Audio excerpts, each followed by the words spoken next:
Ladies and gentlemen, please help me welcome the Vice Chair of the Academy of Television Arts and Sciences, Kevin Hamburger.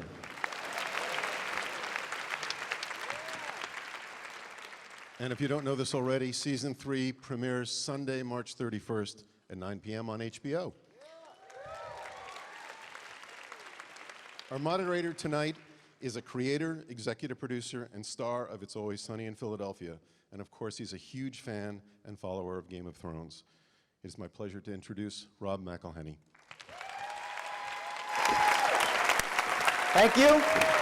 Thank you. Welcome to an evening with Game of Thrones. Now, as mentioned, I am the creator and executive producer of a basic cable late-night television situational comedy called It's Always Sunny in Philadelphia. Now, those of you who are familiar with my work, a few others, you may be wondering why I was asked to moderate the panel for the Game of Thrones. And I want to put everybody at ease, put your minds at ease, and just allow you to take solace in knowing that I too am wondering why I was asked. Because there's no connection. They asked me, I said yes, and so we're in the same boat, together. So at one point, if things take like a dark turn or I ask the wrong question, and you again ask yourself, why did they ask this clown to do this? Know that I'm probably thinking the same thing up here. But I just want to say that I'm a huge fan of the show, and I know that this is an industry evening full of stodgy professionals, but I'm wondering, are there any hardcore Game of fans here this evening?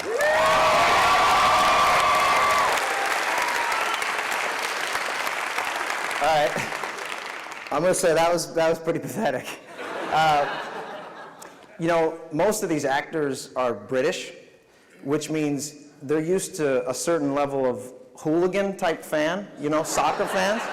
And I want to make them feel at home and create a certain level of mayhem in the room. Like, I don't want you to riot, but I want to make it feel in here like you might. So let's make these Brits feel at home. I'm going to ask you one more time. Are there any hardcore Game of Thrones fans here this evening? Yeah! Thank you. So, without further ado, I'd like to bring out Mr. NIKOLAJ COSTER-WALDAU, plays Jaime Lannister. Michelle FAIRLEY, Catelyn Stark. Mr. Kit Harington. Mr. David BENIOFF. Co-creator, Mr. Dan WEISS. Mr. Peter DINKLAGE.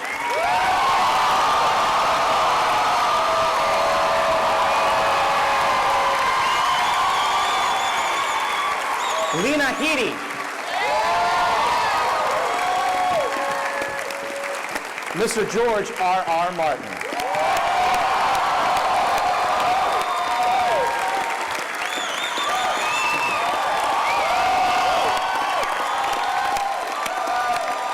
Ms. MAISIE Williams.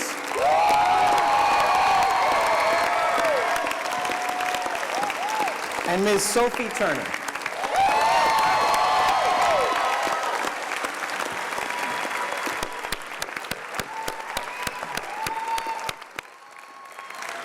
So, George, I'd like to get the evening started with you, and maybe you could tell us, and this is a story you've told a couple times, but I find it really fascinating, about the first time that you met with Dan and Dave, and why you chose them with your baby.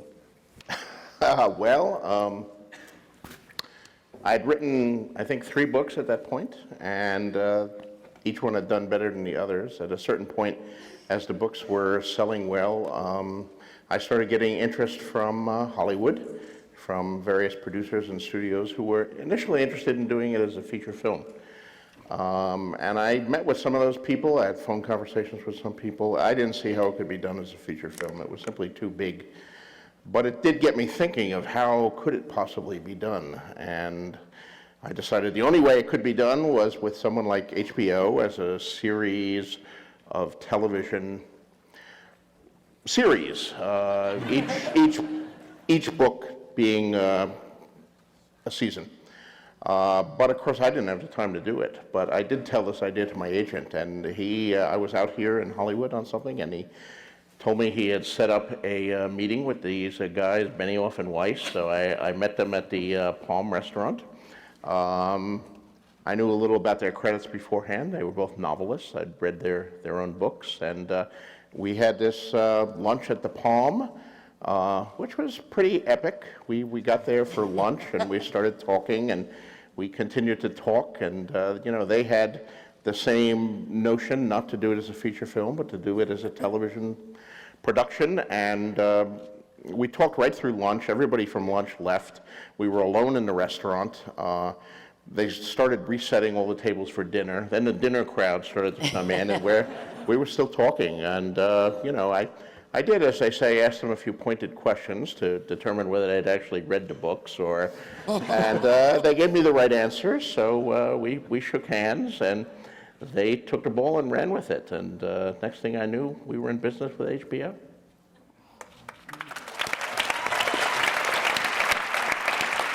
But as I understand the story, he asked you a specific question and you guys guessed?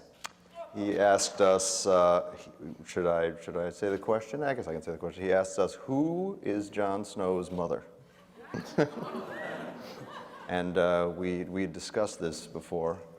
We gave an answer, a shocking answer, that George never actually, at that point, he didn't actually say whether or not we were right or wrong. But the smile on his face, I think, was his smile was his tell. We knew we had passed the Wonka test at that point, I think. And were you guys nervous? I mean, how long had you prepped for this meeting?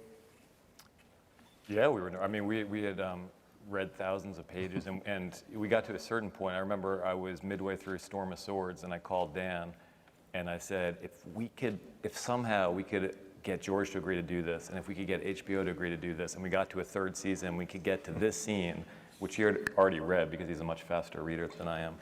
I just think an audience is going to love it, but that means getting George to say yes and HBO to say yes and getting a pilot picked up and getting it all seemed pretty unlikely, and it all depended on this meeting with George. So we were, I would say, intensely nervous. There's never been anything I've worked on before that I was so excited for the possibility of it, and you know, it was pretty intimidating. It was just such a singular opportunity. We knew that it was a one-shot deal. It was one series of books like this. There would never be another series of books like this. There was one place that we could make it. There's nowhere else in the world besides HBO where you could make a show like this. And when you want something that badly, yeah, it does make you nervous. Well, and how quickly from that point forward did you move? We pitched HBO and Showtime a few weeks after we met with George, yeah. March of, what was it, 2006? 2006, 7 years ago. God. Wow. And as I understand it, you shot the pilot twice, is that correct? Almost? Yes, I think 90% of the pilot was reshot. They cut my cameo. Yeah, that was I was left on the cutting room floor. We've still got you somewhere. You're in a file. Well, George, I just wanted to is there a chance for him to come back? Yes, Well, we'll get actually another this cameo. year. Yeah. I think we've got a Dubrovnik cameo set for George. No. and this will be in. It won't be cut. It's going to be in. No, Okay. You'll read for us, though, right?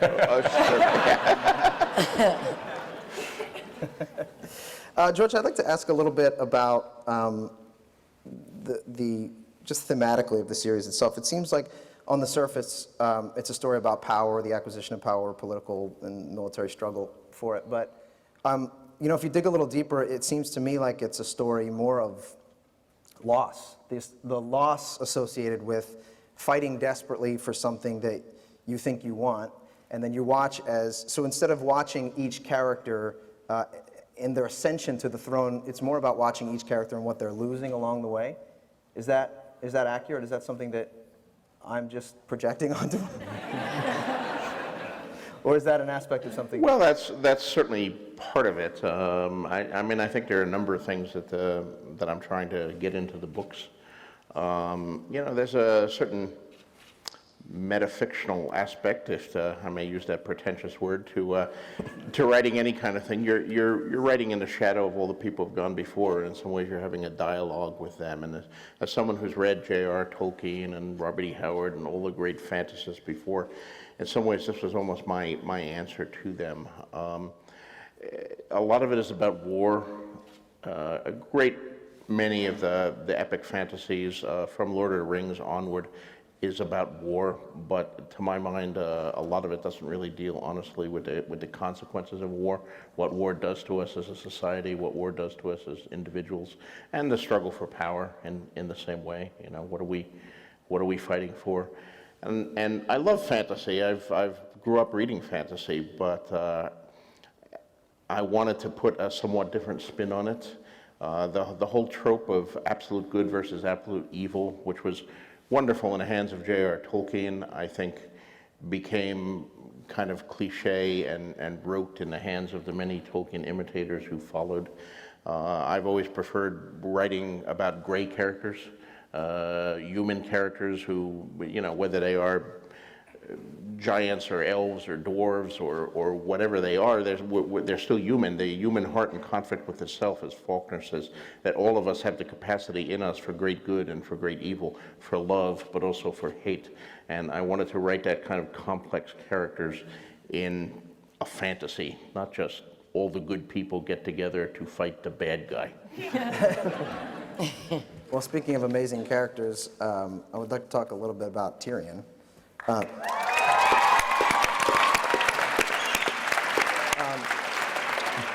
Dwarves tipped you off. Speaking of elves, I didn't want to say it, but I'm glad somebody... unicorns, Tyrion.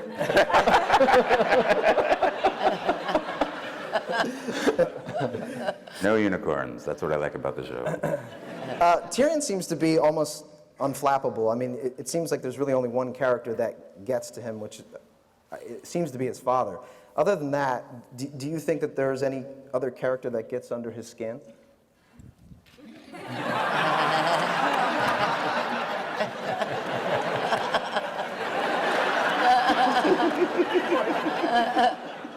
Arya.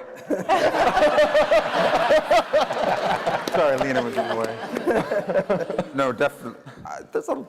It's not just his father. I mean, Shay gets under his skin quite a bit because he also happens to be falling in love with her. So those two go hand in hand, don't they?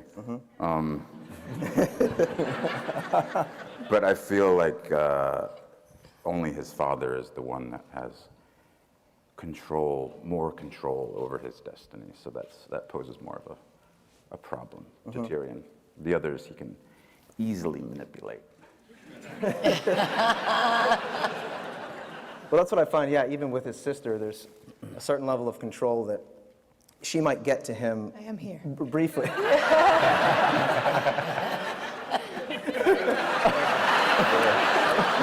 I'll lean this way. She might get to you sometime. She might get to both of us sometime, but most of the time we can just, Yeah. you know, by the end of the scene, or you know, by the end of your interaction with her, it seems like you're always winding up with the upper hand. Mm-hmm. Do you ever catch yourself in real life breaking down a situation the way that Tyrion might? You know, it seems like mentally preparing for every potential move and guessing 10 steps ahead. You know, it seems like an exhausting way to live, but... I guess as actors, you're lucky enough to have people do that for you. What, her line? What? Just take me to the airport. Latte! So no.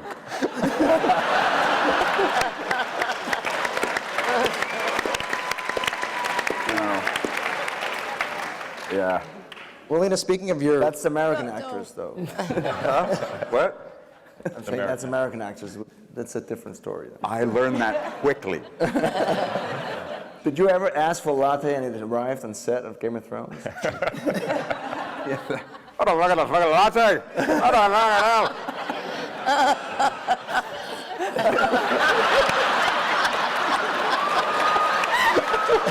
That's a card fighter. Oh, what the fuck is that, Starbucks? Wow, I just lost the entire country of Northern Ireland. Welcome back, Mr. Dinklage. The greatest coffee in Belfast.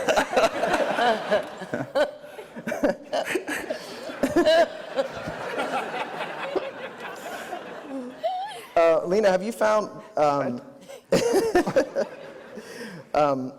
what have you found has been always the... have to follow Pete. Deal. It's not fair. Dan, Thank you. I'll skip Dan. Kit, I'm a big fan of your hair. Now, it's glorious. Thank you. And I'm wondering if has it always been glorious, or is there a certain product? It was glorious. It's been glorious for a while, yeah. Yeah, no, I had to. These two made me grow up for the show, so yeah, and it's now become a talking point in every interview. I know. That's why I brought it up. I don't know what you're supposed to say about it. I wanted to wind you up. There's a part of creating that level of mayhem that I'm excited about. NIKOLAJ also has wonderful hair. Sort of in that, like, Disney villain, you know, like the prince you're rooting against. Like, he's super handsome, but... Oh, yes. Lena. Jealousy. Yes, hello. How did we go back to Lena? What has been the most emotionally difficult scene that you've had to play thus far? I think it's not difficult because it's exciting and I love it. I love that, you know, all the characters are super complex. But I think the stuff with Cersei and Tyrion is so deep and loaded that it's always fun to play that emotional side of them.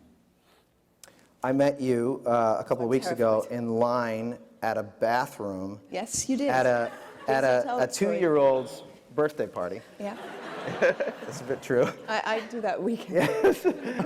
And I had to go to the bathroom very badly, but not as bad as Lena. That's irrelevant, but I thought I'd let you know.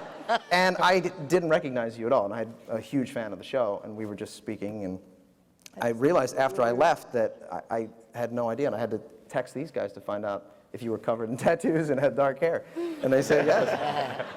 And I was thinking, like, but does that physical transformation, the wig and the wardrobe, does that allow you, you know, as an actor, does it help you to transform into Cersei? And almost like you're wearing a mask, does it liberate you in a way? Well, not being blessed with glorious hair. I'm more interested in the men's hair than I am the lady. You know, it's a massive part for me, getting the wig on and then getting locked into that costume, which doesn't allow for much comfort. And then kind of walking into the world that they create, it's a massive part for me of sort of becoming her and stepping into it. Mm-hmm. Well, yeah, in terms of like stepping in and stepping out, I was thinking about Catelyn and her. I mean, I was referring to a little bit loss earlier about how Catelyn, as a character, seems to have lost the most, or is about to lose the most. And I'm wondering are you able to leave that at work, or does that level of emotional distraught come with you home?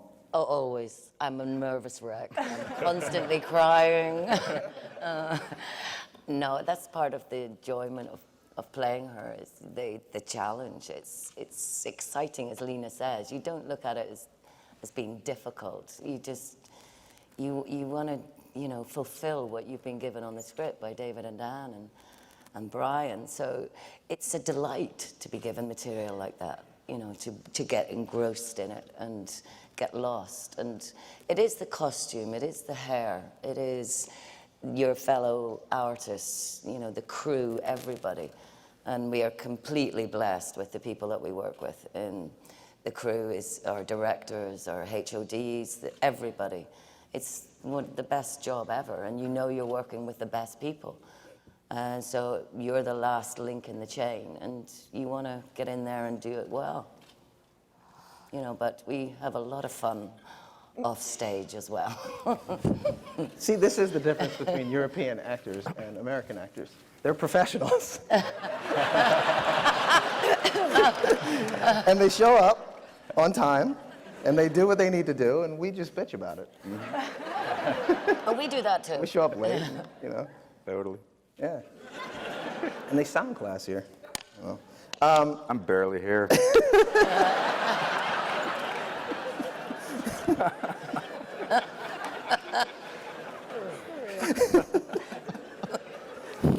They sound smart, don't they? no, they're so classy. Bullshit. All right. I guess I got to ask another one a question. Maisie, Arya is forced to grow up pretty fast in a pretty brutal world, and I would guess that playing such a vital role in a massive series, you might feel some pressure to do the same, or have you felt that pressure? And you know, does that add an interesting dynamic to your performance, do you think? Yeah, I kind of feel like I've had to grow up kind of quickly too. Doing things like this, I probably wouldn't have ever thought I'd be doing this if I hadn't done Game of Thrones and stuff. And yeah, I don't feel like I would have been able to do this if I hadn't started it all. So I can kind of relate to Arya in that kind of sense. And yeah, it kind of makes it easier to see what she's going through. And as I understand it, this was your first acting gig? Yeah, it was my second audition for anything too.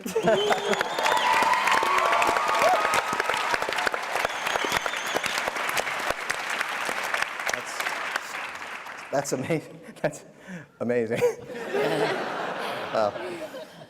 Sophie, Sansa seems to make decisions from a very emotional place, which is Yeah.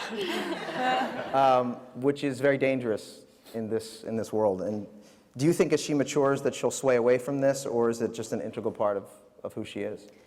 Yeah, well, Sansa kind of started out very innocent, very naive, and she made decisions pretty much from the heart, which was pretty stupid. But I mean, I understood them as a 13-year-old being thrust into that situation. I feel like you would make the same decisions, so I related to her on that kind of ground. But I think as the seasons have gone by, watching people like Tyrion and Littlefinger and Cersei, she's kind of learning the game now, and she's learning to not trust people so much like her father did, and that kind of didn't end too well. So she's learned a lot, and she's grown up, and she's beginning to make decisions with her head, which is very good. Yeah, I think it's always a mistake when people are thinking or talking about actors or performances by actors who are young, don't want to call them child actors, but younger actors, to maybe just relegate them to being cute or fun. And I think that some of the young actors, especially the ladies on the stage, give performances that are as riveting and moving as anything that's on television.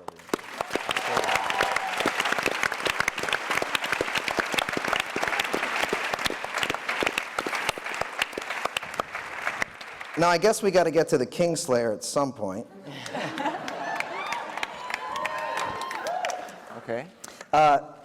NIKOLAJ, Jaime mentions that he is one of the few men in Westeros that stayed faithful to one woman. Yeah. That woman happens to be his sister. What's wrong with that? But nevertheless, I suppose that redeems him in some very twisted way.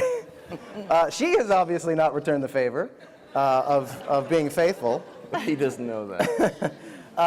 But I'm wondering, do you believe that they are truly in love, and that if given the chance, that they could make it work?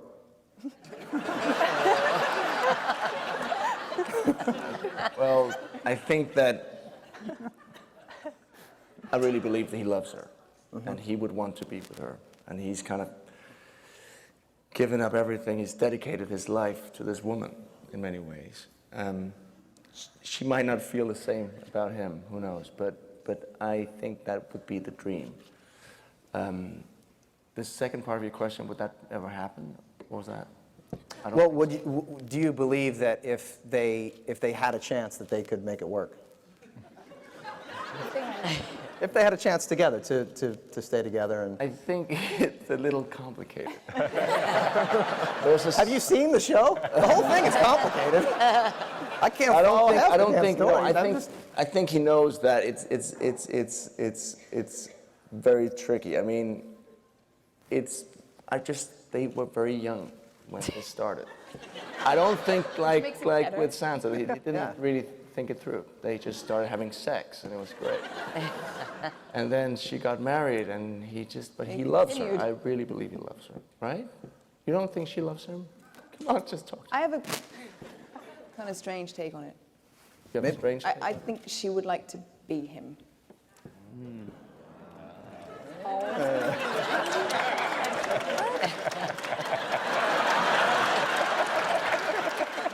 George, can we make that happen? Somehow? Well, there is magic in the world, so Don't. That's interesting. Kit, can you talk a little bit about shooting in Iceland? It's beautiful, but it looks like a really difficult place to shoot. Yeah. No, Are you miserable? No, it's.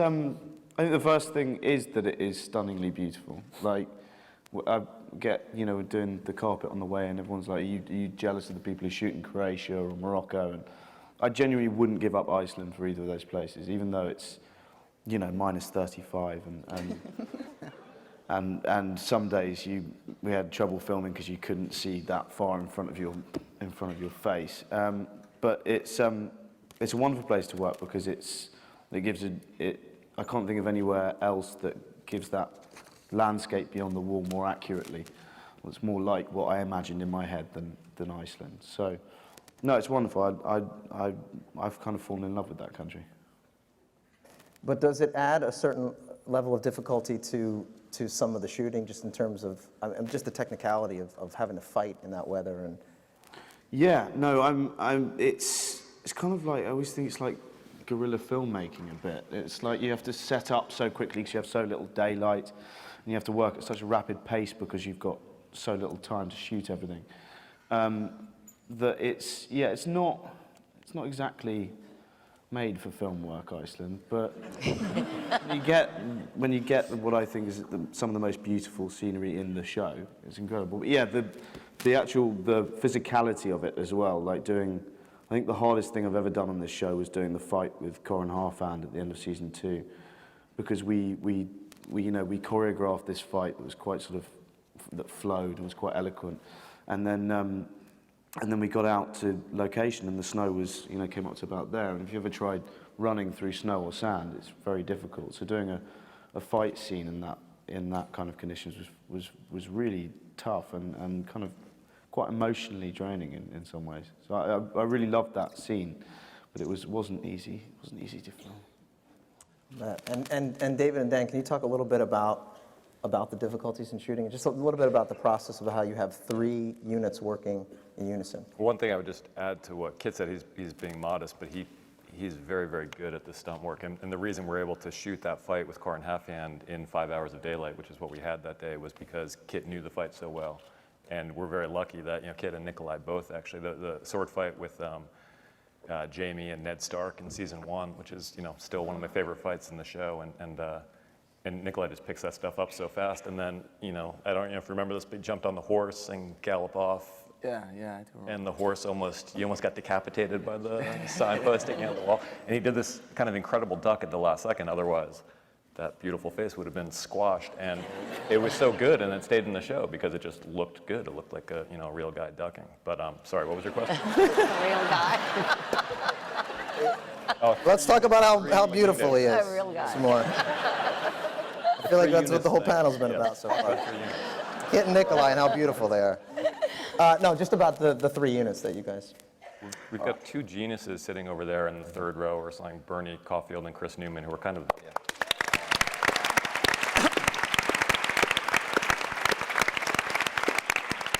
They're kind of the real producers. You know, we're kind of not. We're kind of the writers who say, wouldn't it be cool if we could do this? And then they're actually the ones who have to do it all and actually produce things. And the schedule, Chris's office is right down the hall from ours. And so every night when we're leaving the office in pre-production, we walk by this massive wall board on, with a schedule. It's a giant kind of flow chart schedule, and it's got the 3 units in all the different locations. This past year, we shot in 5 different countries, and it's the most terrifying thing. I don't look at it. Yeah, you don't want to look at it. It just seems impossible.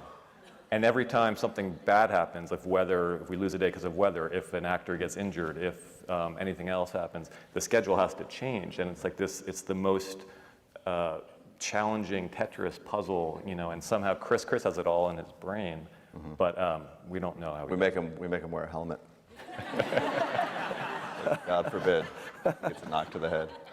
So, but you guys directed an episode this upcoming season. The 3rd. Okay, and so how many countries did you? We shot in all of them. Yeah, we had a couple days in Morocco, a day in Croatia, and a day in Iceland, and the usual Belfast stuff. Wow. Wow. So you'll have, and you cross-board how many at a time then? How many episodes? Yes. The whole season. I mean, So the entire season is cross-board. 3, the first scene we shot was from the 10th and final episode. So the entire season is cross-boarded.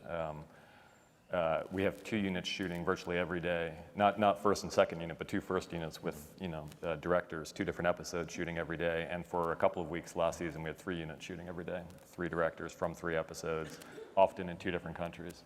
I believe in the first season, there were a couple days where we had 4 units. I think we might have, yeah. I remember asking where something was, and somebody said that he's with D unit. What's D unit? Where is D unit? It was not even aware we had one until I found out they were shooting something. Well, among critical praise for Game of Thrones, Newsday called it the best show on television, while the Los Angeles Times termed the series a cinematic feast and masterful. And the New York Times called it a piece of... What do they know?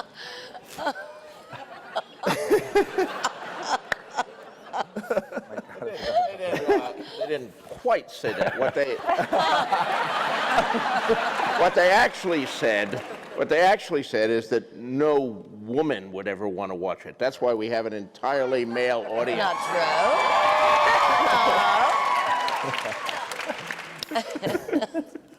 I didn't actually read it. I made Dan read it. That's what he told me. That was my summary.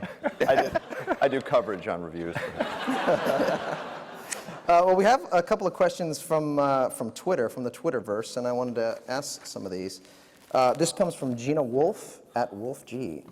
Who is the funniest on set? I'm looking at you. Conleth Hill, our Varys. The man, to do a scene with him is nearly impossible without just peeing your pants. Not from laughing, but just peeing your pants. He has this thing he does where you can just pee your pants. No, yeah, definitely Conleth. And I barely have any scenes with him, so it's so easy. I would say Gwendolyn Christie is also a very, very funny person. Gwendolyn Christie. Brienne. Yeah. But I think I went 4 months, season 1, without ever seeing Sean Bean smile. And then one day on set in Malta, I look over and I hear laughter, and it's just kind of strange. I'd never heard this particularly. I look over and there's Sean Bean laughing, and that was odd. And then he's really laughing, and it was all Conleth. Conleth was just cracking him up, and I'd never seen anyone do that before. Yeah, Conleth is. I think Conleth gets a real kick about making you laugh. It's a real game. Yeah. I often stare at a vase when I'm in I stare at his forehead. It's a character choice, because I can't look at you. Yeah. And he never cracks. You can do anything, and he won't. No, he I remember there was loves one scene, Peter, Well, where that's because you guys aren't funny. He's the funny one. it. Exactly. there was a scene where he had Peter, he was cracking Peter up just with the way he said "a shy," and he was saying "shy." And you couldn't do your takes because of the way he was saying it. What's the name? By Archibald Shamalatish or whatever that book was, that scene. God. The mud game.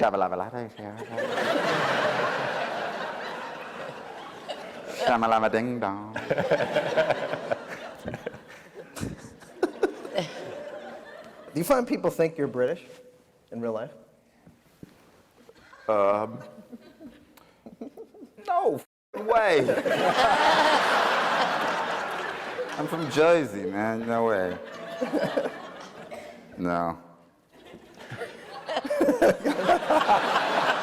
I thought there was something else coming, but he's done. All right, we're moving on. No. This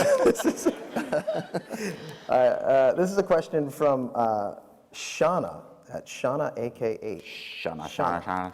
Oh, you know what? This could be a good question for Sophie. Are the dire wolves real wolves? Yes, the direwolves in season 1 were real, because I took mine home. Thank you, George. Please. Yeah, the direwolves are real, and mine was probably the worst trained dog on set. But the rest of them were really good. I mean, the trainers were fantastic. And then I think in season 2 they just enhanced them, or was it total CGI? They're wolves. We shoot them as they're real wolves, trained wolves that are shot here as visual effects elements, and then scaled up by about 50%, which I think is about the maximum you can realistically scale an animal up without it starting to look fake, because we got them to the point where they're supposed to be the size of, like, maybe almost the size of a small pony, and we looked into doing CG at the time.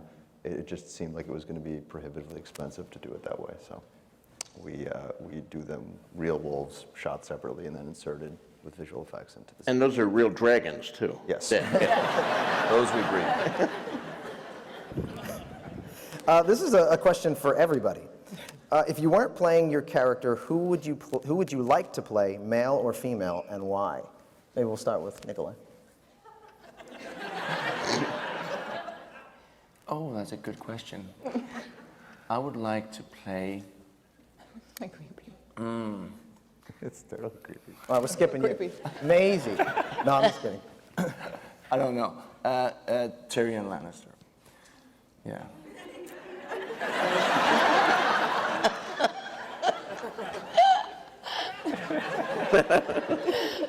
Not because I think I could do it better, but Wait a minute. Wait. That's true. no, it's a fantastic character. That's why. Okay, just keep the quiet. It's not uncomfortable at all. That's why it's a new reality show. Who can play Tyrion? Michelle? Oh, me? Oh, Yeah. sorry. I think I would love to go back in time and play Arya, actually. Yeah, I would. I'd love that character. I think she's amazing. And hands down to Maisie. And she's an amazing character, and her strength and her vulnerability is incredibly appealing. And just her braveness. Yeah. I think this is probably because of the way Jerome Flynn plays him, but I love Bronn. He's got the best one-liners out of everyone. And he's just I find him a brilliant character in the books, the one that George, the character George wrote, but also the way Jerome plays him, I think, is amazing. Benioff? We're not skipping you, bro. Oh, Khal Drogo, definitely.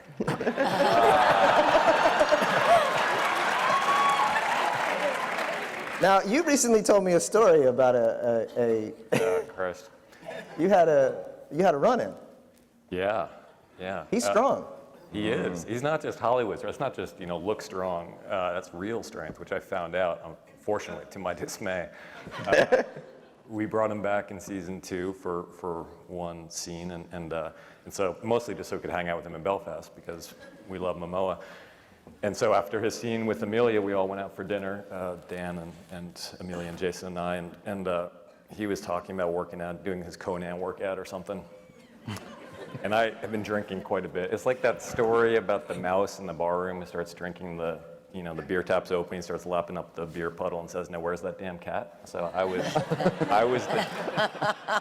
was the drunk mouse, and I said, "Momoa, you ever play Mercy, like Aunt Mercy?" Oh, God. Yeah. And he said, "Yeah." And I just, for whatever reason, I had in my head that I really thought I was going to win. And I didn't. I didn't, and I was so drunk and stubborn that I refused to say Mercy, even though he was destroying me, until Amelia started, screaming. Why after that you decided to then play the slap game? And then I played the slap. That was the mystifying move to me. Also didn't win. Seemed like possibly more damaging than of sheer tendon damage. And 2 days later, the next day, my hands were pretty swollen, but I thought it'll go down. I'll keep icing them. And the day after that, they were even more swollen. And then I flew back to LA. We were done, and I flew back, and I come home to try to hug my wife, but I can't really touch her. And she looked at me and she said, "We're going to Cedars-Sinai right now." And yeah, he'd squished my hand. That's what the doctor, in the emergency room, the doctor actually said, "Your hand was squished."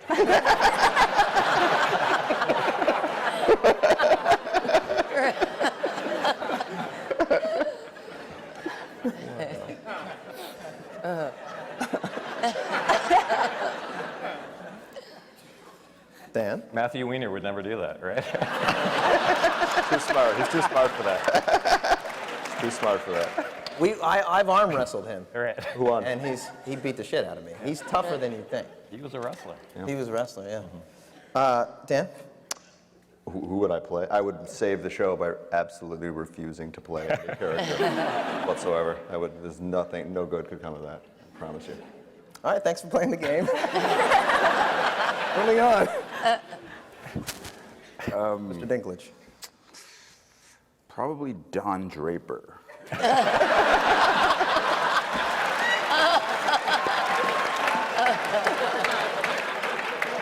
Oh, wrong show. Well, if Mr. Benioff is playing Khal Drogo, I'll play Daenerys Targaryen.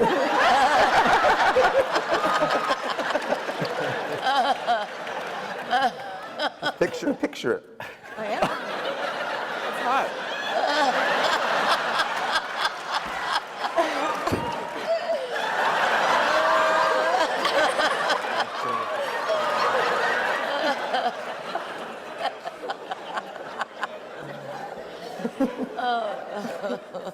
Amelia's gonna watch that with the just dead face.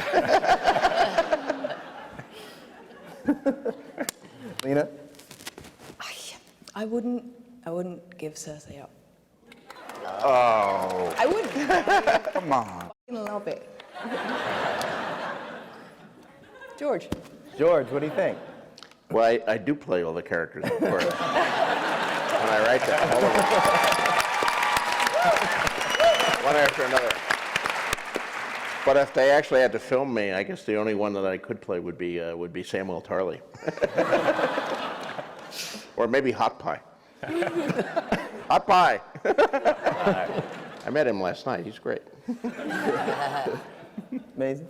I really like Arya, but it'd be kind of cool to wear nice clothes and have nice hair and stuff. So I think Daenerys kind of captures a lot of that and still gets to have fun, ride horses and stuff. So, and have the nice hair and clothes.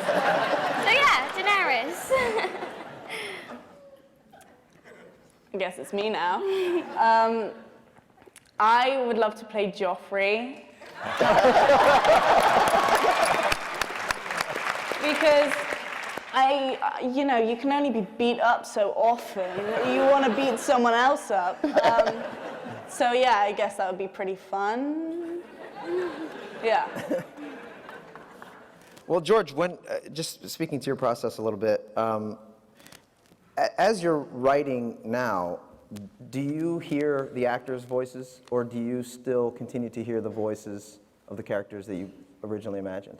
I don't. I still hear, I started writing this in 1991, so I think it was like 2007 when I met Dan and David, so I had a 16-year head start on living with these characters, and they got pretty hardwired into my brain.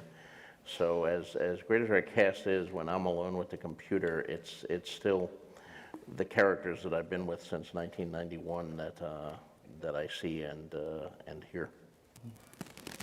And do you, obviously we all become emotionally invested in the characters, which makes it that much more difficult when we see them melted with molten gold, or their heads removed from their bodies, or being unseen from the nape to the chops. I'm wondering if you develop an emotional rapport with the characters, and does that, especially seeing them as being portrayed and brought to life, does that affect your writing? Or the plans that you may have for them? Well, I think it had the potential to do that, which I don't necessarily know would be a good thing. But fortunately, I am so far ahead of the series. Like last night at the party, I found myself at one point talking to 3 very nice actors who were very pleasant, and I was having a great time talking with them and drinking with them, and then I suddenly realized that I had killed all 3 of them at various points in the series, and that these would all shortly be unemployed actors. But, and I had a moment of horrible guilt. But, it's already done, but and it was particularly sad when one of them said, "Please don't kill my character," and she's already dead. But so it's probably just as well that I don't know these people when we're actually doing it, because when I meet the actors and the actresses, and they're such tremendously nice people, and it's then hard to kill them. David and Dan don't seem to have this problem, though, because I've noticed, as bloodthirsty as I am in killing all of these characters, David and Dan are killing some characters who are still alive in the books. So their body count is actually ahead of mine. When they say no one is safe in the series, that's literally true. There are characters who are in book 5 and who are going to be in book 6 who are dead on the TV show. Yeah, so what's that process like when you guys decide to change what Mr. Martin has written? Dan? We need to make room. I mean, it's a huge cast, and sometimes you just need to clear some people out of the way. Yeah, it's like a culling. A purge. Culling, like when there are too many deer in the forest. No, I think that we obviously would love George's books more than, in many ways, any books we've ever read. Otherwise, we wouldn't have devoted every waking and most sleeping moments of our lives to them. And in the process of adapting the show, however, is complex as the show is allowed to be, compared to a feature film or a normal television show. It's still 10 hours seems like a lot, but when you have a world like the world George has built, you start to realize how quickly that story real estate gets taken up. And there have been places where we did just have to kind of clear out space to make room for all these guys who we love so much and we were so invested in, to do them justice, because if there are too many balls in the air, at a certain point, I think you reach the limit of what an audience can really keep in their head at once and remain invested with at once. So it really is, it's kind of a juggling act to get right up to that line of like maximum complexity, but not go over it and start to lose people. And do you guys find that you're generally on the same page? Yeah, I mean, sometimes our hands are tied. Sometimes an actor will say, I'm an actor that we don't actually have a long-term contract with will say, I can only give you, 2 days in July and maybe a couple days in October because I'm doing these movies. And we say, well, great. Well, yeah, great. So give us a couple days in July, and then they get there and we kill them, and that makes it easier. We never liked you anyway. It happened. And do you bring that to George, or George, do you trust them? I trust them. I do. And I know it's a useful tool to keep the actors from like asking for raises. And, so I've been on the other side of it. You know, sure. In a perfect world, I would like more hours each year. I would like more money. So you know, each episode had the budget of a Peter Jackson film. But I don't think this is very likely. And given the realities of the production, it's incredible that what they do.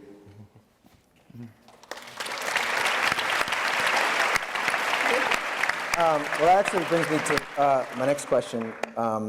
Taking into account that you guys are, I believe, arbiters of quality programming, and it leads me to a question I'm sure everybody here is thinking.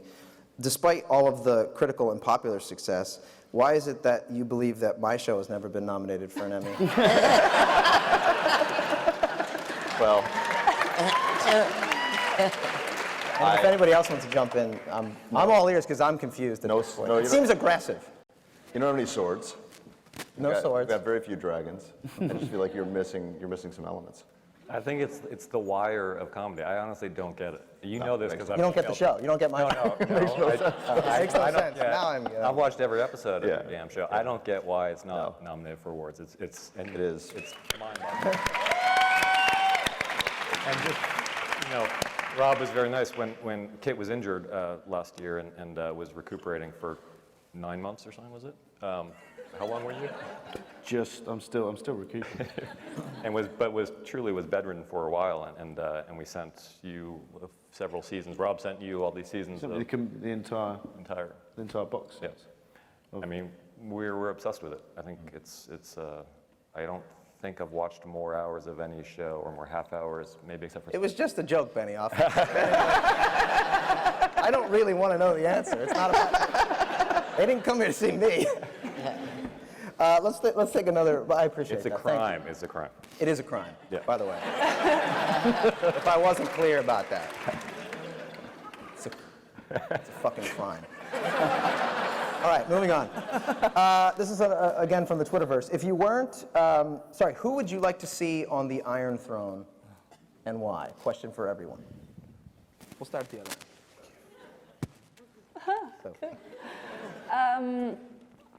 I'd probably like to see myself.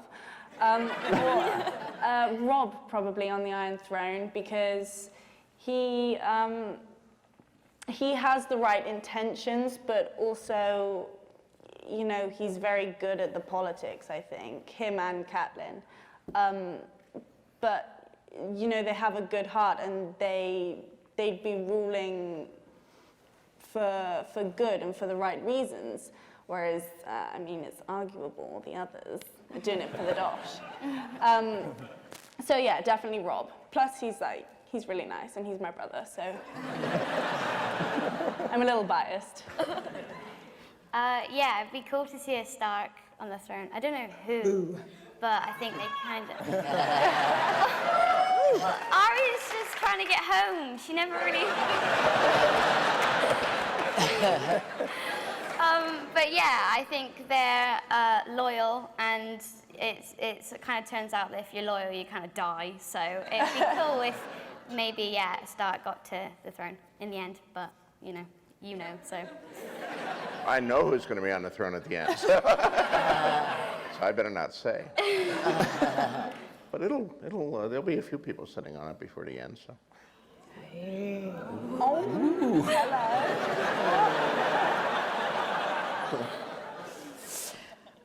You just gave me the look of death, George. A little scared. I put Tyrion on it because I think Westeros would be wicked. Yeah. Well, first I'd bring in a design team to get rid of the swords. I'd get some plush pillows and just make it a bit softer because anybody sitting on that will inherently be aggressive. because they're being poked in the ass by all the knives. If you sit on our, I don't know how Jack does it. Every time I sit on it, He knows where to sit. he knows where to sit. I don't know He where to sit. avoids. I think Tyrion would be okay with it. George? Yes. I hear.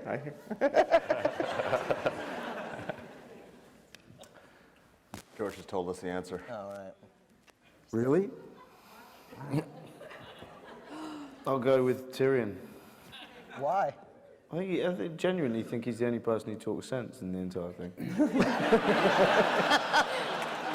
I think everyone else talks nonsense, and Tyrion talks sense. Yeah. So, everybody talks nonsense. What about Very Bronn? eloquently What about and really well. You said Bronn.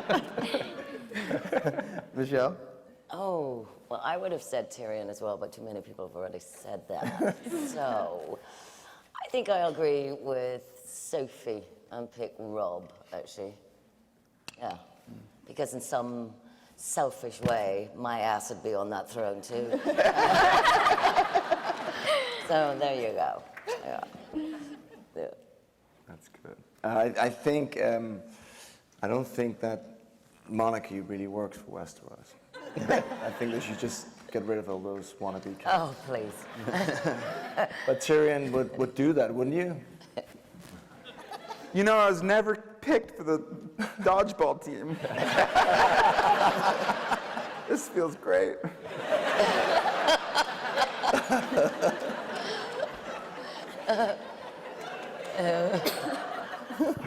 But I think you'd blow it within a week. You know, something would happen. Oh, babe. Yeah. Nice. Right? You see, you got it. Right on. All right. There we go. There we go. This is another question from the Twitterverse. For everybody, tell us your best fan encounter.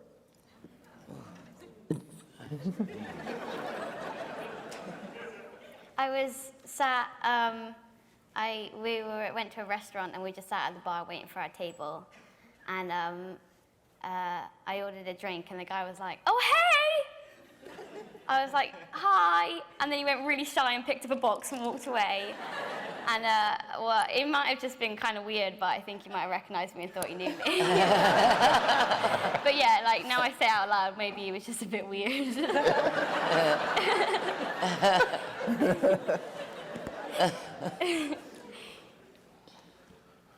Sophie? I got a Anybody? weird fan mail once. Riveting. Yeah.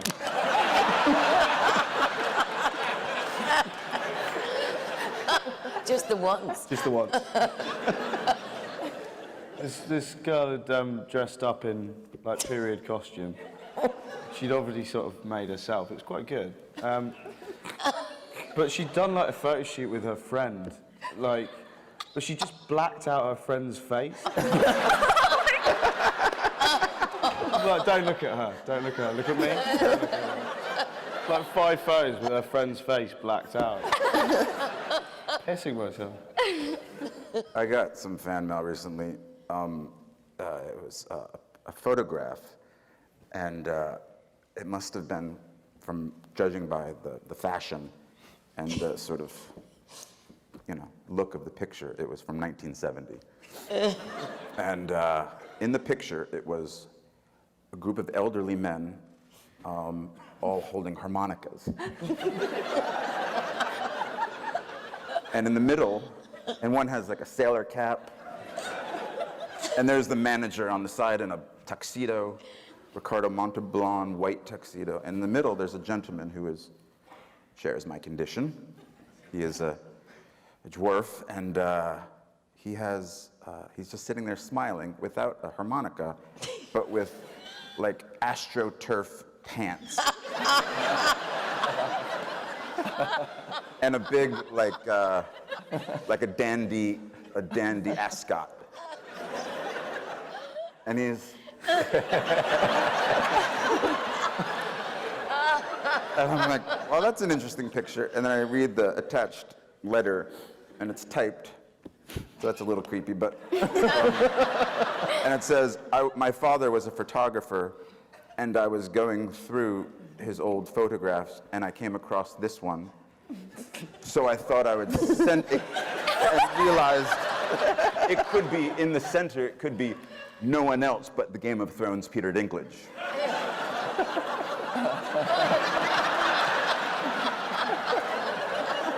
So if you do the math,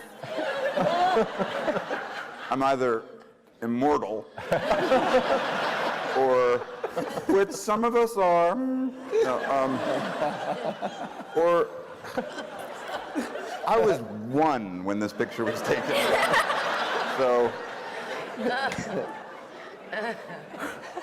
you know, so my point is, I guess, all the advances my people have been through, the show helping, you'll still get a photograph in the mail thinking you're a part of a harmonica band in 1970.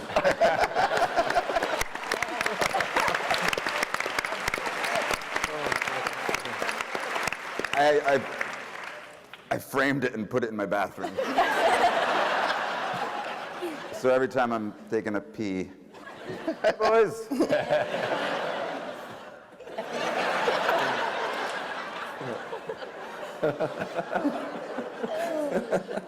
All different, like big harmonicas, little ones.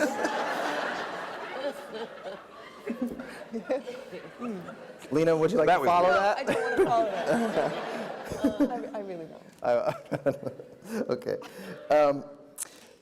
You guys have, Dan and David, you've talked about season 3 as the season that you were most excited about. Can you tell us why? Well, I think that we fell in love with George's books. We fell in love with there's so many devastatingly great set pieces and scenes in George's books, and there was such across the series, of course, but I would say that the predominance of the scenes that really just made us say, holy shit, and we knew would make other people say, holy shit, if they saw them properly done on television. More came from the 3rd book, which actually will span over the 3rd and 4th seasons, it turns out, but season 3 was really the one that we focused on, is like, this is the place we need to get. Yeah, the longer you work in this business, you know, you start to be more able to see the carpentry. You know, you can see the seams, you can see where things are going, and it's harder to surprise you, I guess, as a reader. And there are a few scenes in Storm of Swords that are so devastating that I didn't see them coming. And when I went back and reread them, the clues are there. It's not the random surprise where you couldn't see it coming because no one could have seen the lawyer walking into the empty elevator shaft because, you know, that LA Law reference there. You know, they're beautifully set up, but somehow George hid them from you, and so that's, you know, what we're trying to emulate with season 3, and you know, God knows if we've succeeded, but that was the book we've always prayed we'd get to. And where is the order at this point from HBO? I mean, obviously there's enough material to make the show for the next decade. Yeah, I mean, is that the plan? we don't have, there's no order. We're still waiting for green light on season 4. The executives are here. They're here tonight. They're sitting somewhere out there. And right now they're sweating. Because we talked about that riot thing earlier. I'm just putting it out there.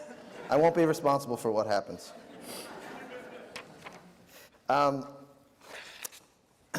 This is from at Freya 300. What are the most difficult scenes to shoot, technically, from a technical standpoint, CGI, etc.? Oh, for us? Yes. Well, anything with the dragons is tricky because they're not there.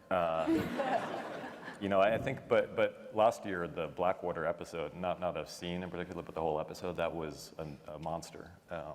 Partly because it was one giant battle, and partly it was all shot at night, and nights in Belfast, as Peter well knows, because he was standing out there in the mud, they're not pleasant, you know. So it was tough on the crew, tough on the cast, tough on everybody. But Neil Marshall did an insane job, and the great thing about Neil was Neil Marshall, who directed that episode.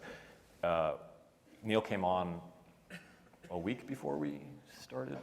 I think he had 1 week of prep because there was a personal emergency, and so a director fell out, and we were in crisis mode looking for a director. Dan and I are both fans of his movie, The Descent, and literally Bernie called him and said, Neil, we want you to come do this for us. It starts shooting in, I think it was 9 days, 8 days. Bernie's out there somewhere. Could we get you to come to us on Monday? This was a Friday. Could you come over on Monday? And there's kind of a pause. And he says, oh, okay, so Monday afternoon. Kind of need you to come Monday. There's a 5:45 flight, gets into Belfast. And he came, and the incredible thing about Neil is everyone else was a little bit panicked about this episode because it was so big, and we were trying to cut things out and figure out how we could possibly shoot everything in the time we had. And Neil kept saying, well, what if we added this shot of a guy's head? What if a giant rock fell from the top of the wall and this guy's skull just exploded everywhere? And we thought, oh, that sounds great, but you're not going to have time to do it. He's like, no, I think we can do it. And he just kept adding beats and beats and beats, and he was a monster. He was our hero. So that whole episode, Blackwater, that was the biggest challenge. Yeah. I can imagine it. And how much of that on set was green screen for you guys as actors? A fair amount, I guess. Nothing. I mean, that's. I guessed incorrectly. I mean, obviously, the explosion and the reaction to all of that is you gotta fake. I mean, not fake. Just you're going like this, and there's just a grip going with the light.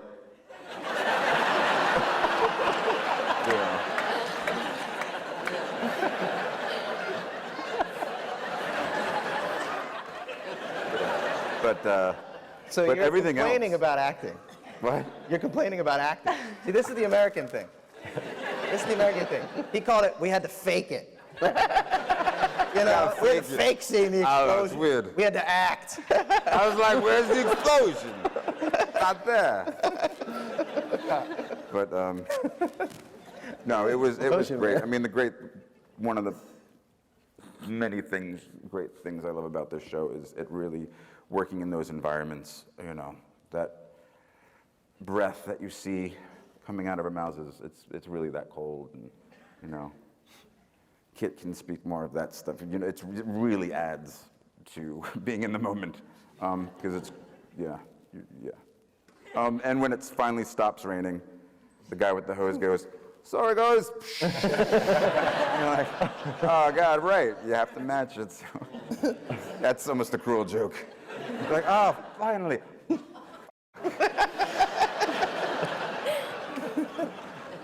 But thankfully, it rains a lot in Belfast. So. Wow, I'm on Belfast. I so don't want to. It's the greatest place in the world. Truly. Sounds like it. Yeah. It's not.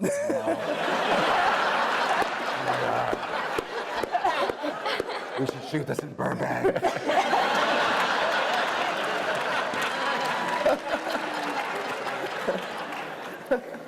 Maisie, can you talk a little bit about a little bit of the training that you had to do for the swordsmanship? Before I started acting and stuff, I always enjoyed dancing and things, and it's described in the books and the series as a water dance. So before we started everything, I kind of thought maybe my dance background would help with it, and it did. So it was kind of like a dance, but you got a stick in your hand. And I picked it up quite quickly, and I really enjoyed it, and it was lovely working with the stunt guys, and they were always made sure you're okay, and anything you were struggling with, they'd change or, show you how to do it easier. But yeah, I really enjoyed it, and then after kind of learning the routine or whatever, it was kind of just then making it look like you were really trying to hit their head instead of meeting the sword or things like that, and putting more effort into different parts, and yeah, kind of like acting it, I guess. But yeah, I don't know, people always say, like, are you a good sword fighter? But I don't know if I'd stand much of a chance against, I mean, I put up a good fight, but I don't know if, I don't know if I can actually sort of like combat fight, because it's kind of just routines and stuff. But yeah, I'll try. Will we find out? The incredible thing about Maisie is that they were teaching her the stunt routine, and she said, well, I've got to learn how to do it left-handed. And they said, why? And she said, because Arya's left-handed in the books. So she went and...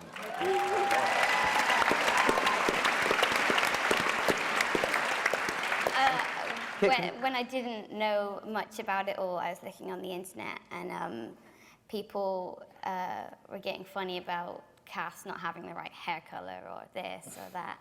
And then Mum had told me after reading the books that Arya was left-handed. And I thought, because I hadn't done sword fighting before, if you just learn it in the other hand, then maybe be easier. No. Yeah. But yeah, it was good, and yeah, I'm still doing it, so. And Kit, what was the training like for you? How intensive was it? It's quite intensive. I mean, I really love the fight stuff. It's some of my favourite stuff to do. So it's quite enjoyable, actually. I mean, it's like for your job, you get to kind of go and fight with swords. It's not exactly hard. It's kind of, I don't know. It is. But I don't know. You have to put. Yeah, we've got great stunt guys on this show who care a lot about your safety, and also are very good at teaching you how to, make it look like you really know how to hold a sword. So we do a bit of training when we can, I guess. Just a bit? Yeah, just a bit. When we put in the time after hours. Like in Iceland, we'd come home from filming and we'd practice the sword fight every evening until we got it right. And you just keep doing that. How long are your days, generally? In Belfast, they can be very long. You go until you finish, really. But in Iceland, you've only got a short amount of time, daylight. So you work from, it gets light at, you get onto set about 8, and then it gets light at 10, and then it gets dark at 4. And then you go home and you have a few drinks and learn how to sword fight. It's like live entertainment. Really well. You get to kick back and with a beer and watch Kit get hit with a stick. Actually did do that. And NIKOLAJ, do you have a similar experience with that? I mean, it seems like you guys are pretty good with swords.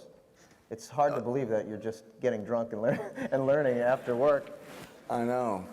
It is hard to believe. No, it's the stunt guys. They're just brilliant, really. I mean, it's like learning a dance. And that's what you do. So, yeah. Another question from the Twitterverse. Who reads the books? I know you guys have answered this a lot, but I think it's really interesting to people, just in terms of knowing how the story is unfolding, where your character is headed. How many of you guys actually read the books? Sophie, do you read the book? I read the books season by season, but my chapters, sorry guys. Because, well, the books are really complicated. I can only just about manage a TV series. They're amazing, but complicated, George.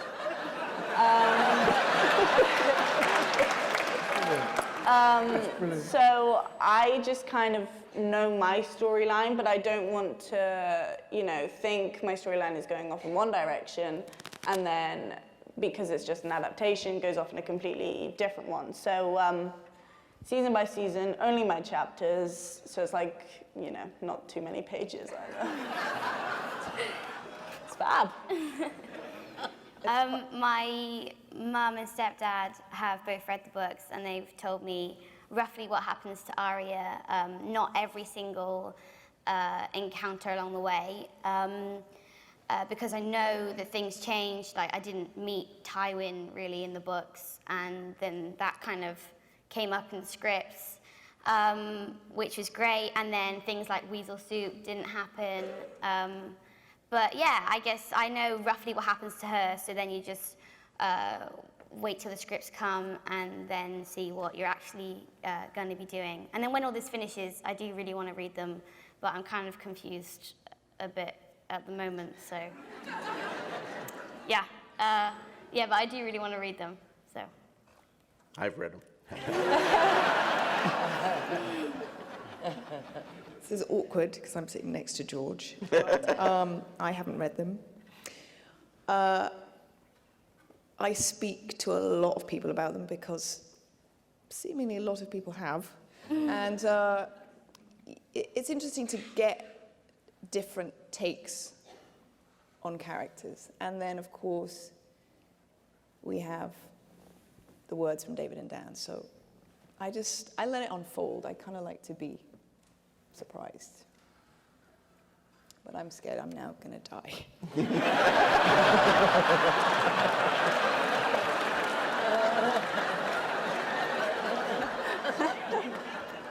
Yeah. Well, time to kill another Lannister. Yeah, I with all apologies to George and just in such, I'm so in awe of this man, but I don't want to know what happens to me down the road. I'm terrified, and I don't want to play any sort of ending when I'm doing this show. And I just live and breathe this show, and I'm so embarrassed when I have to, when you, Yeah. why'd you have to? Do you know how often we get asked this question? Yeah. And I go, hold on, what? Then I just say, walk away. The people want to know. Too, it's That's funny the gig. too, I'm though, also going to ask who you're dating at some point. Yeah. I also, I can't subtract the show from the book, so I'm that guy who has a really hard time reading the book after he sees the movie, because I'll just picture Stephen Dorff, you know? Okay. Sorry. If you could let me know what movie Stephen Dorff did that was based on a book.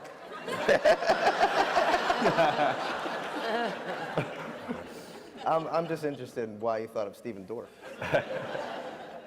It's just the first actor that came to my head. And he comes to my head all the time.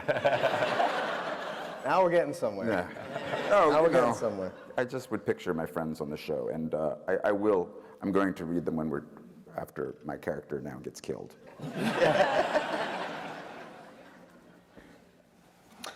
Yes, I've read the first 4, not the latest one. All right. I couldn't help myself when I got the part, and it's based on books. I read them very quickly, actually, because I just wanted to know what happened to my character, and I then got way too ahead of myself and had to reel it back in. And yeah, so I have read them. Yeah. Yeah, I read per season. Yeah. And I must admit, I did take a leaf out of Sophie's book as well. Like, look for the title of your character. Yeah. And then, of course, fill in the dots in between. Well, like with Maisie, my mum read the book.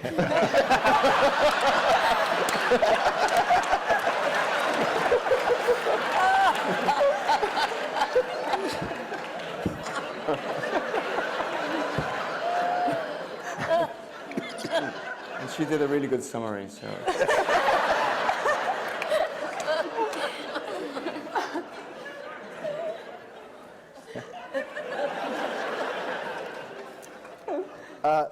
Dan and David, can you talk a little bit about which characters that you found the most challenging? I'm going to die. Suddenly I'm sweating. I know. Fling the chair. Which characters did you find the most challenging to cast, and why? Arya. Yeah, Arya. I would say we probably saw more people for Arya and Daenerys than any other characters. I mean, we must have seen, how many? We must have seen 300 Aryas. And this one was she was one of the we were kind of, there just nobody was right. There were a couple of kids who felt very actory, who felt like they just, they'd kind of gone through that child actor processing machine that churns out some talented people, but they're good for kind of what child actors are usually cast as, which is roles, they're not as adult as this, and just nobody had that realness we were looking for, and one of the very last faces we saw was Maisie's face on the Cast It is the name of the program that you cast with, and the window, it's a little window this big. We just saw that face this big. We were like, please be good. Yeah, we were on a location scout in Morocco, and we're at the hotel and have very, very dodgy internet connection, and so you click on the link for Maisie's audition, and you're waiting. You're watching like the little line. And we're just seeing this tiny little thumbnail picture of a face that looked so perfect, and waiting and waiting and waiting, and then it was perfect. It was literally 10 seconds into the audition, we were like, yep, she's the one. And then we had a chemistry read actually with those two, Maisie and Sophie got together, and it was love at first sight. Is that where you guys met? Because I read a lot about you guys being really great friends. You met at the audition? Yeah, I did my first audition that I guess you watched, and then I did another audition meeting other girls who were playing Sansa. And I got on really, really well with Sophie, and just remember her being like super tall and like after everything we do, she's like, "Oh, you're really cute." And then I was a bit like, "Yeah, I'm only 1 year younger than you." So.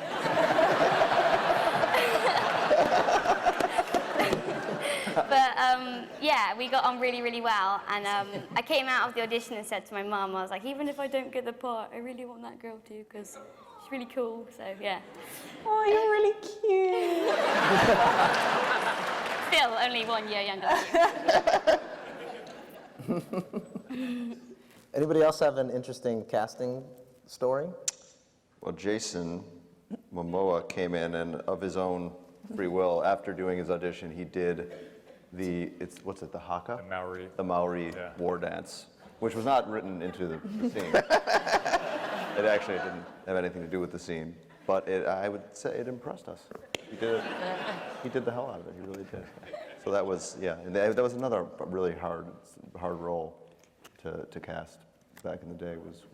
Was Khal Drogo, surprisingly. And you had Peter in mind.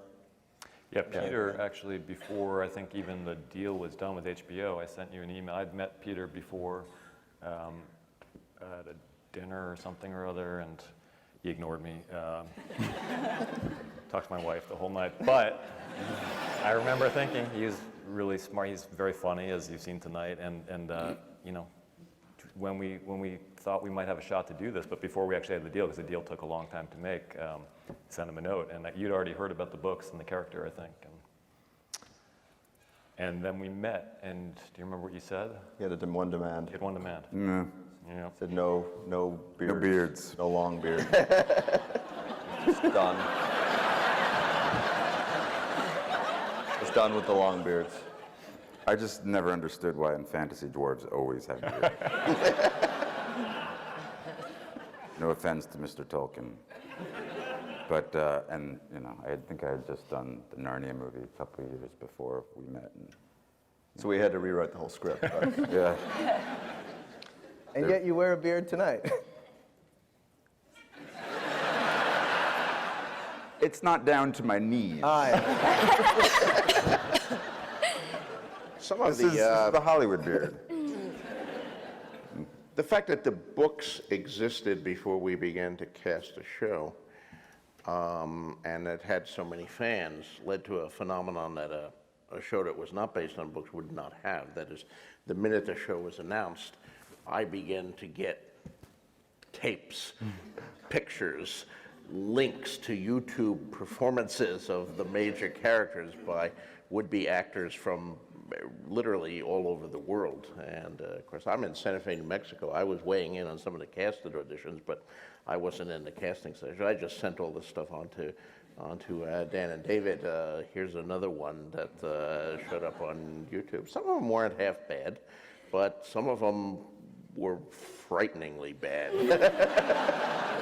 And frighteningly inappropriate, according to the characters as described in the books. But, you know, I mean, it's sincere. I don't want to, you know, ridicule it too much. I know there are people out there with dreams and all that, but it's really not the way. You can't get cast in a major television show by putting it up on YouTube and asking the fans to campaign for you, or by sending off the fact that you were in a school play and here's a picture of your performance as Othello or something like that.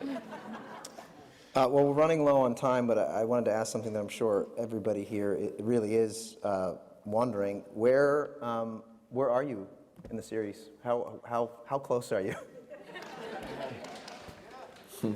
Well, I'm writing book 6, The Winds of Winter, and of course I'm starting to worry because everybody's asking me, what are you going to do if David and Dan and the show catches up to you, which is beginning to scare me. I didn't think it was a problem before, but they're moving faster than I am. I have not failed to notice this. I feel sometimes as if I'm laying track for a railroad, and I can hear the locomotive coming up behind me. And it's building speed, and I see the smoke, and I hear the whistle coming, and I better keep laying that track pretty fast here, because I'll get squashed if the locomotive comes. But I still have a considerable lead, at least that's what I'm telling myself. Season 3 is only the first half of book 3, so season 4 will be the second half of book 3, and then I have book 4 and book 5. Those are gigantic books which have to be recombined because they're actually parallel. But I'm hoping those will be at least 2 seasons, maybe 3. That will get me some time to finish book 6, and by the time they're up, they'll be doing that season, and I'll be writing book 7. That's my story, and I'm sticking to it. Well, on that note, that's going to conclude our evening, so let's give it up one more time to all the panelists.